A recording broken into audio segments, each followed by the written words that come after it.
Hello, everybody. Welcome into another episode of HBCU Huddle. I am CJ Hurt. Follow me on Instagram at @new_conradicalness.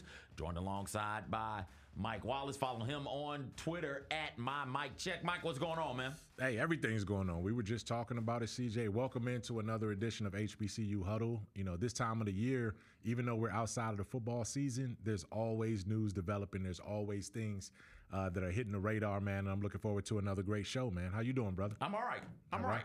Ready to get this thing rolling. We got go. a lot to get to. Super Bowl, I don't know if you know this, Mike. Super Bowl's going to pop off next week. We know the two teams in the Kansas City Chiefs, Philadelphia Eagles, a rematch of two Super Bowls ago. 57, Super Bowl 57. Super Bowl 57. This is Super Bowl 59, Super Bowl licks for those of you out there interested in that.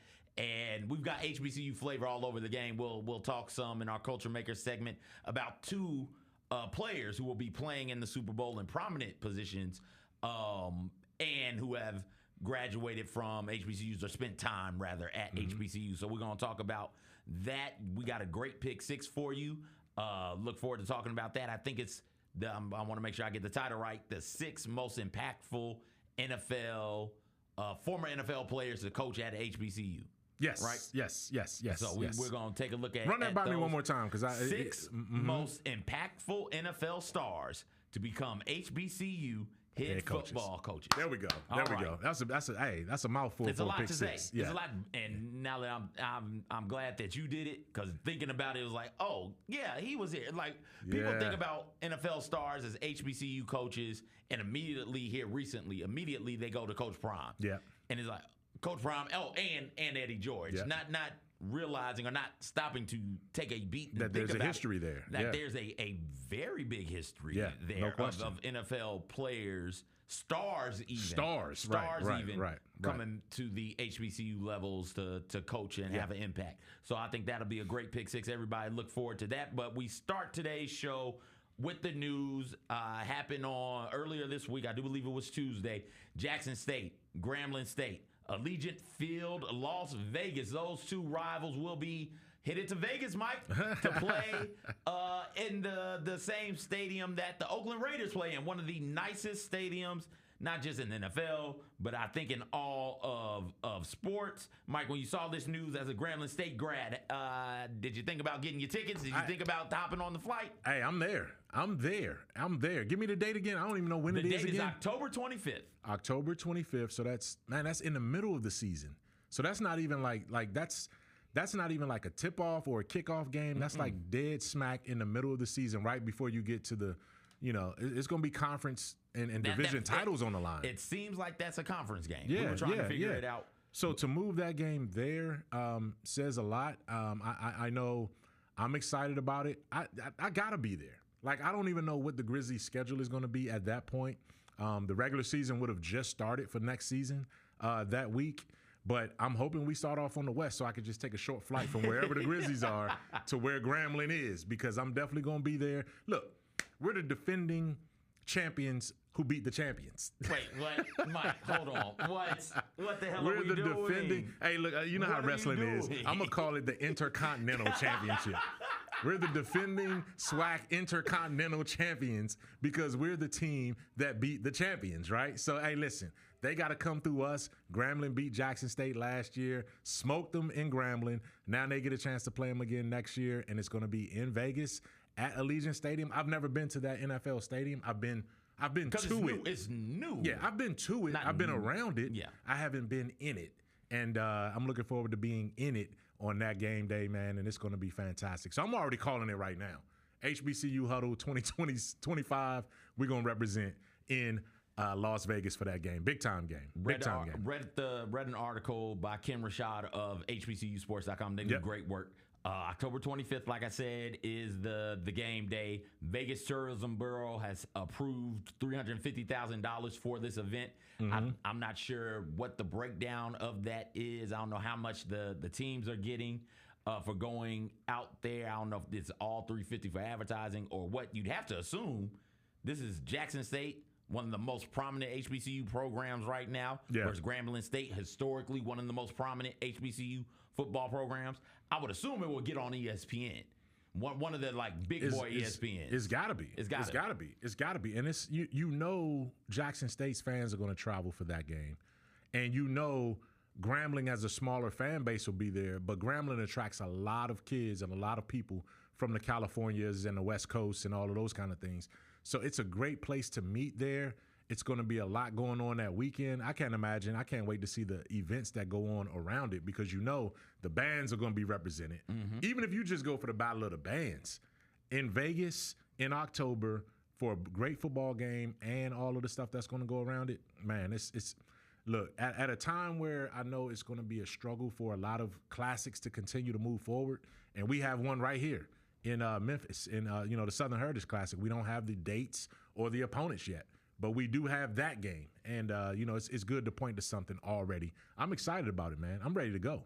I think we do have the date for the Southern Heritage Classic. We do? I think we do. Okay. Let me double check that. It's always been the Saturday of Labor Day weekend. But I also know that because news came out a couple of weeks ago that Tennessee State did not have the Southern Heritage Classic on their schedule. I don't think Arkansas Pine Bluff did either. Mm-hmm. I think that the date for the Southern Heritage Classic is September 11th through the 13th. Right. So that's the weekend for the Classic, and they may still be looking for teams there. And one of the things I've always hoped, since Jackson State has pulled out, first off, great for them. Yeah. This will be a great chance at getting some prominent exposure to Vegas. To Vegas. Yes. And yes. for both programs. Mm-hmm. And listen, you got, every time I think about these types of things, I think about it from the athlete standpoint. Mm-hmm.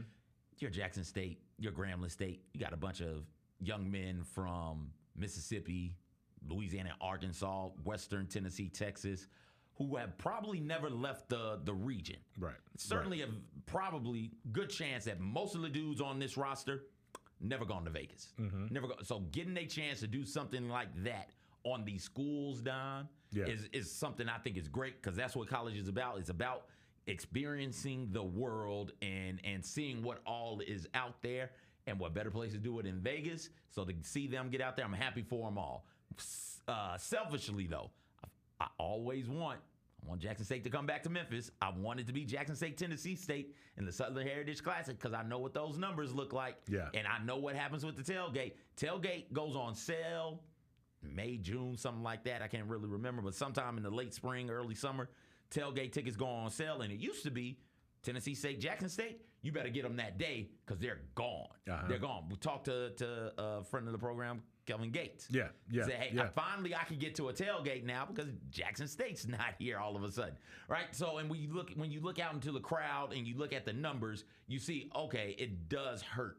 Not just overall, not having Jackson State here, because Jackson State fans travel, they're passionate, it's right around the corner, all of that. And so with this being added, this being the Vegas game, that neutral site game, it's like, oh, come on, man. You guys told me the reason you didn't want to do it is because you wanted the home gate.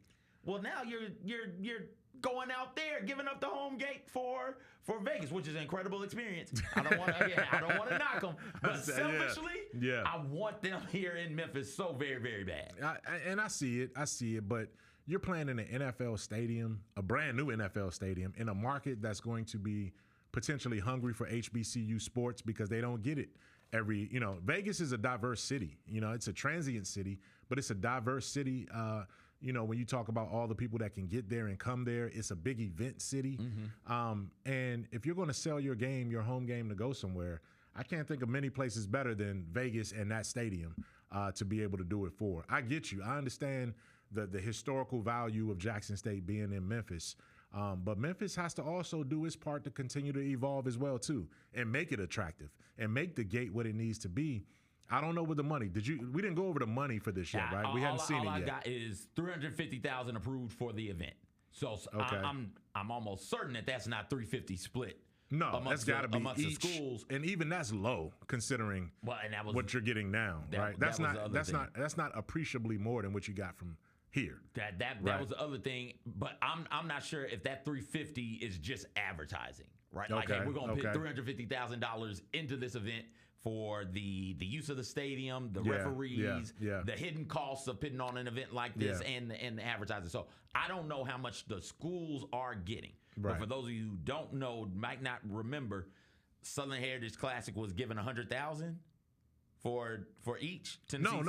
I thought they were both. They were each given about 270. There we go. 3, somewhere in that neighborhood. Yeah, it was there between it is. 2 and 3. Yeah, and that was for each school. For each school. Yeah. And that was kind of low considering what you can get for a home gate, particularly if you're Jackson State, right? So, Jackson State is for home games, they're looking at upwards of $500,000-$600,000. Yeah. And I might be being, lowballing that figure. Yep. So if you're going to sell your home game and you have a chance, now here's the other thing too: the Las Vegas as a city is known for covering hotels and those kind of things to bring events there as well too. So it could be all kind of logistics that are beneficial for both teams. We'll see as we get closer.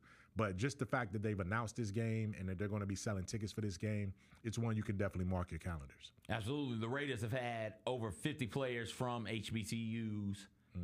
Some notable players, Marquette King. Remember him as the punter who had a little extra flair to him. Jerry Rice, towards the middle and end of his career, and he was still good. People talk about best football players all time, and I can't tell you how much it hurts my pancreas for all these dudes to be named and nobody stop and say Jerry Rice. Right? Like greatest wide receiver. He's the greatest football player I've ever seen. Jerry Rice is my greatest football player of all time, but never mind all of that.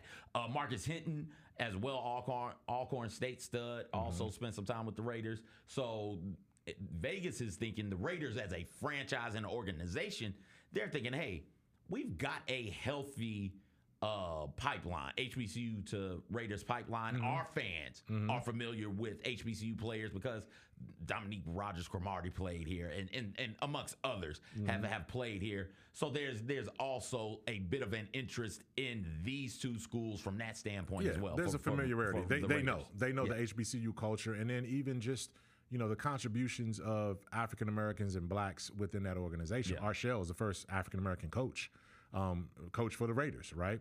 So when you have that kind of history and that kind of legacy, and he did it twice. He had 2 stints with the Raiders. So, the front office has had African Americans running things for the Raiders as well, too. So the Raiders have shown. We talked about this when we discussed the Rooney Rule and how things have gone with the Rooney Rule this year in a recent show as well, too. But the Raiders are also in that mix. And then there's just an excitement around them. They're going to have a top pick. Who knows? They could trade up and get Shador. Because that's one of the destinations that Prime kind of wants him to go to, in terms of where they are in the draft. And then obviously Tom Brady is running that. So there's another level of excitement just around everything that's going on with that franchise right now with the Las Vegas Raiders. So another good thing to look forward to, man. I can't say it enough how this excites me. I've been to classics all over the country. I've been to all of them.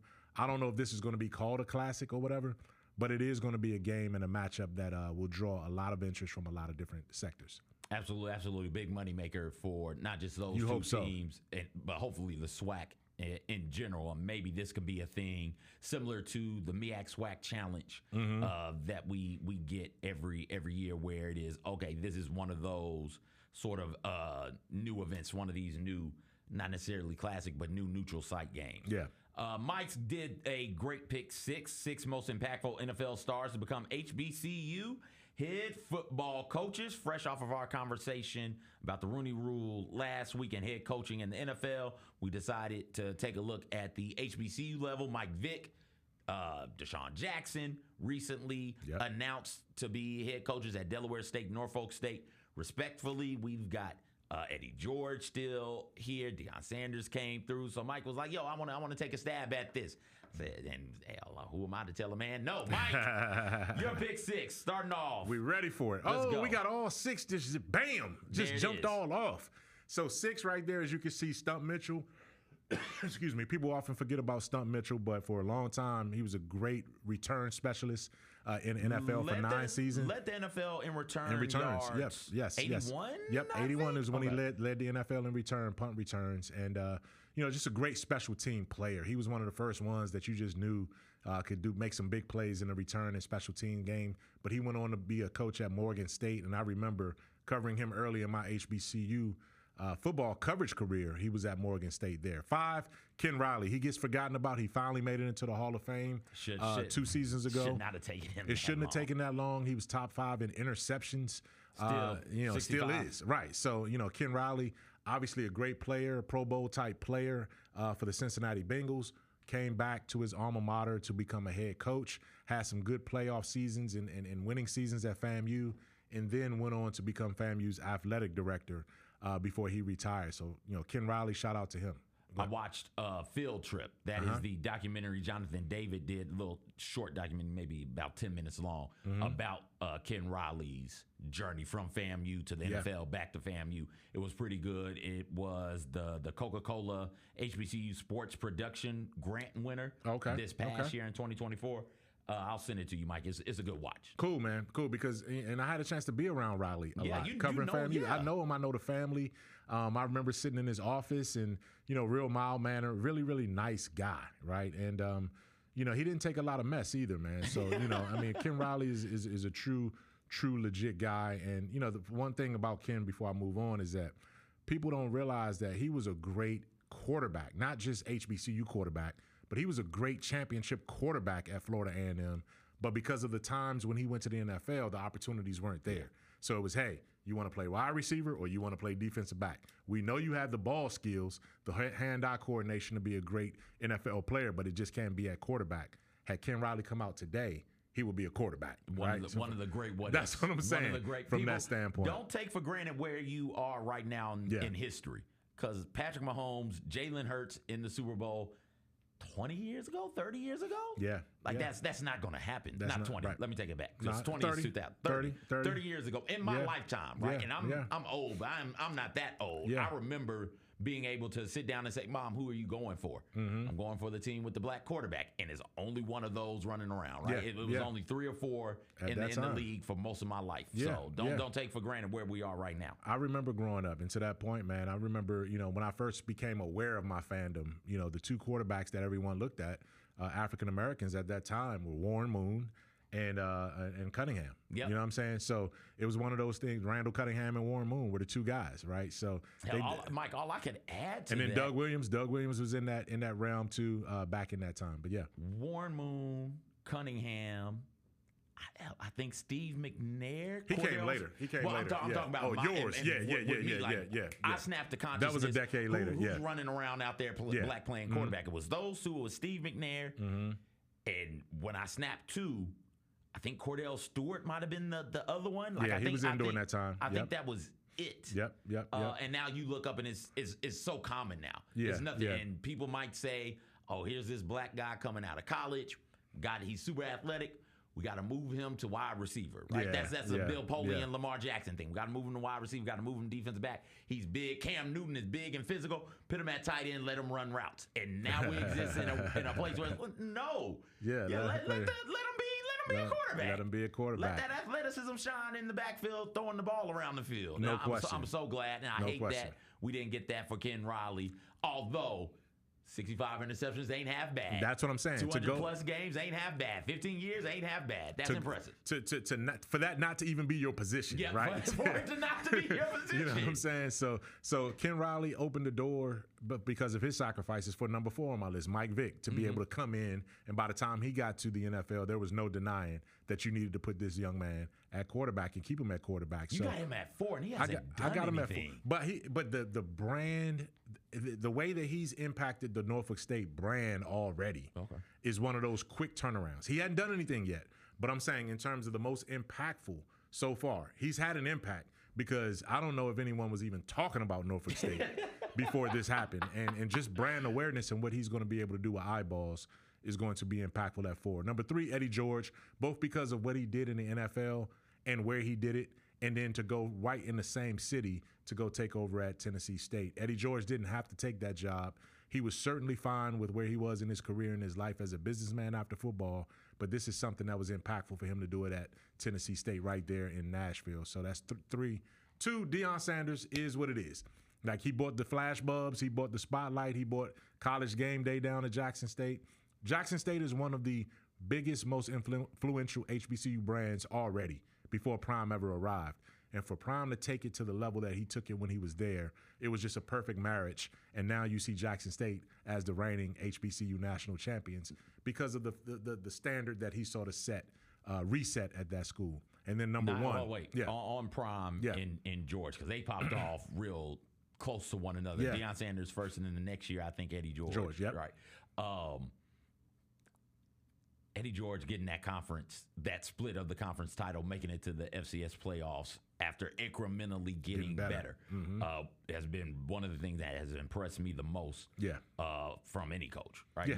Yeah. You expect, like, I would think like a Coach Odoms, speaking of Norfolk State, would incrementally get better as his tenure's gone on, but it just didn't happen.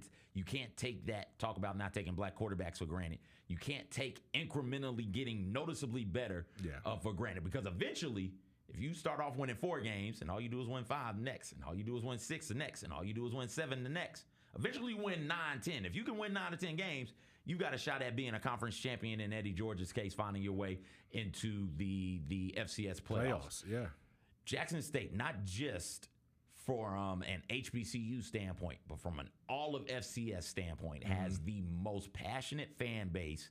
And I'm measuring passion by, do your fans travel and do they show up for home games? That's how I'm measuring it. And if you use those metrics, it is Jackson State. Not just at the HBCU level. FAMU is close, right? But not just at the HBCU level.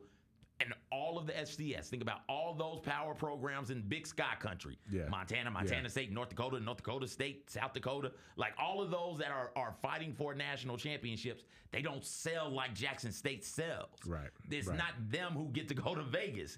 Vegas didn't look around and say, hey, you know what? South Dakota State, Montana, we should get them on the schedule. I'll bet you they do numbers, which, no disrespect to them, I'm sure that they would. Yeah. But no, they say, hey, Jackson State, we know they're going to travel.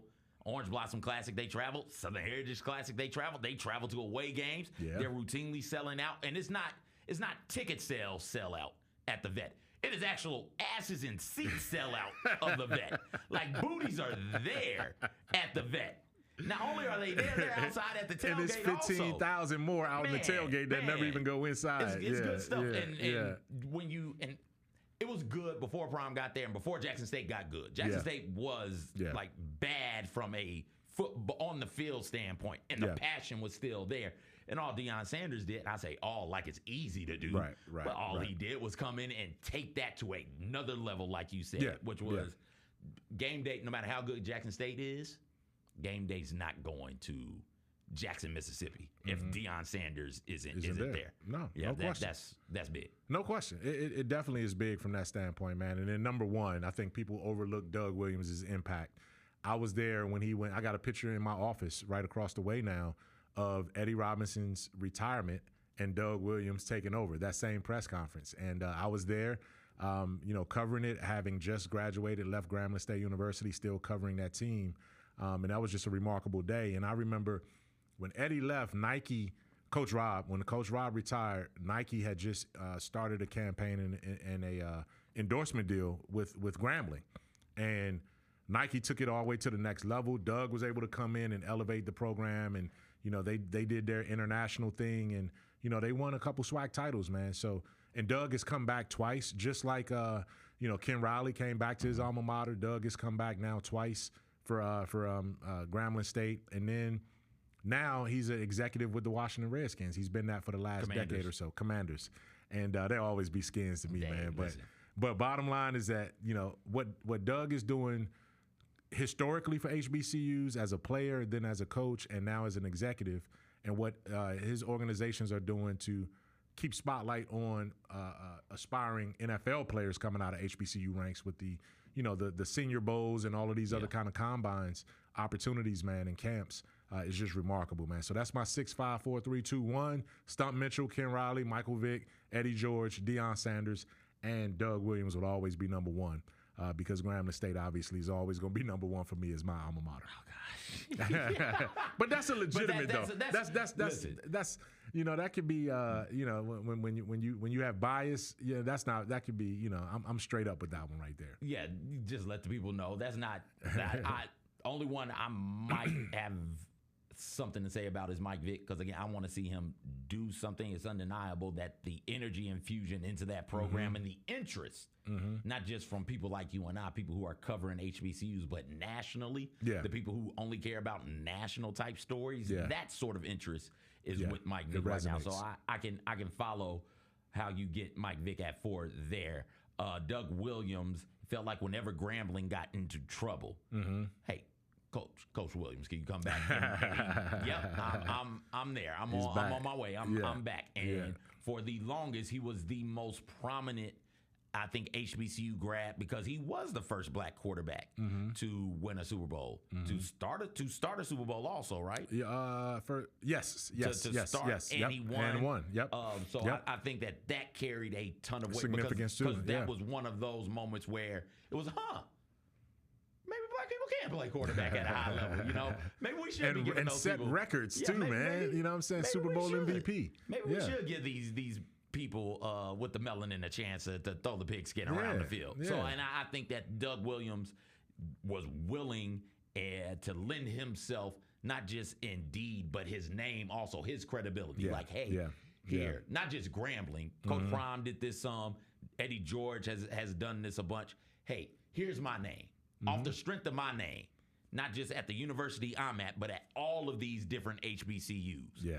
Use my name to get what you need to go. And I think that is being the most giving that you can be as a collegiate football coach. So, Mike, I like your list a bunch, man. No question about it, man. It's that legacy has always been there. So don't let anybody tell you it started with Deion Sanders going to Jackson State. That kind of legacy has always been there. And we all, as Prime said when he first took over at Jackson State, man, we're all standing on someone else's shoulders. And when you can acknowledge that and you see this trend continue, it's just I'm hoping for the best for these guys as they continue to move forward. Absolutely. Speaking of hoping for the best, let's get to our Culture Maker segment. We've got the Super Bowl, Mike.